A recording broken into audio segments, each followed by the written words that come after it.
ಹೊನ್ನಾವರ ತಾಲೂಕಿನಲ್ಲಿ KSRTC bus ಹಾಗೂ bike ನಡುವೆ ಅಪಘಾತ ಸಂಭವಿಸಿ ಬೈಕ್ನಲ್ಲಿದ್ದ ಮೂವರು ಯುವಕರು ಸ್ಥಳದಲ್ಲೇ ಸಾವನ್ನಪ್ಪಿದ ಘಟನೆ ನಡೆದಿದೆ. ಹೊನ್ನಾವರ ಶರಾವತಿ ಸೇತುವೆ ಮೇಲೆ ಈ ಅಪಘಾತ ಸಂಭವಿಸಿದೆ. ಮೃತಪಟ್ಟ ಬೈಕ್ ಸವಾರರಾದ ರಾಘವೇಂದ್ರ ಸೋಮಯ್ಯಗೌಡ, ಮಾವಿನಕುರ್ವ, ಗೌರೀಶ್ ನಾಯ್ಕ ಅಂತ ಅವ್ರನ್ನ ಗುರುತಿಸಲಾಗಿದೆ.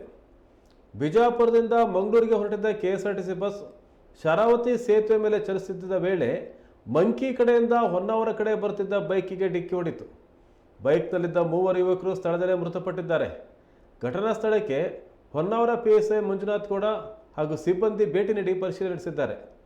ಹೊನ್ನಾವರ ಪೊಲೀಸ್ ಠಾಣೆಯಲ್ಲಿ ಪ್ರಕರಣ ದಾಖಲಾಗಿದೆ.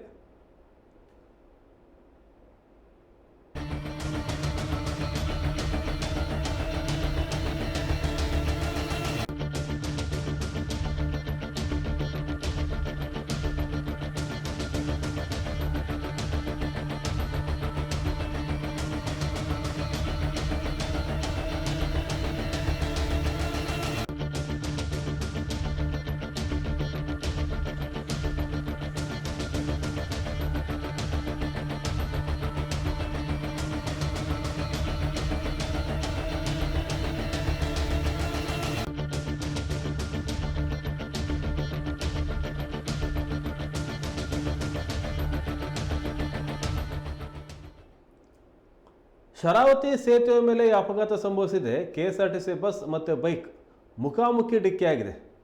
ಬಸ್ಸಿನ ಮುಂಭಾಗಕ್ಕೆ ಸ್ವಲ್ಪ ಮಟ್ಟಿಗೆ ಹಾನಿಯಾಗಿದೆ. ಆದರೆ ಬೈಕಲ್ಲಿದ್ದಂಥ ಮೂವರು ಯುವಕರು ತ್ರಿಬಲ್ ರೈಡ್ ಬರ್ತಾ ಇದ್ರು. ಮೂವರು ಯುವಕರು ಸಹ ಸ್ಥಳದಲ್ಲೇ ಸಾವನ್ನು ಕಂಡಿದ್ದಾರೆ. ರಾಘವೇಂದ್ರ ಸೋಮಯ್ಯಗೌಡ, ಮಾವಿನಕುರ್ವ, ಗೌರೀಶ್ ನಾಯ್ಕ ಈ ಮೂವರು ಯುವಕರು ಸ್ಥಳದಲ್ಲೇ ಸಾವು ಕಂಡಿದ್ದಾರೆ. ಅಷ್ಟು ಭೀಕರವಾಗಿ ಈ ಅಪಘಾತ ಸಂಭವಿಸಿದೆ. ಸ್ಥಳಕ್ಕೆ ಹೊನ್ನಾವರ ಠಾಣೆ ಪೊಲೀಸರು ಭೇಟಿ ಕೊಟ್ಟಿದ್ದರು.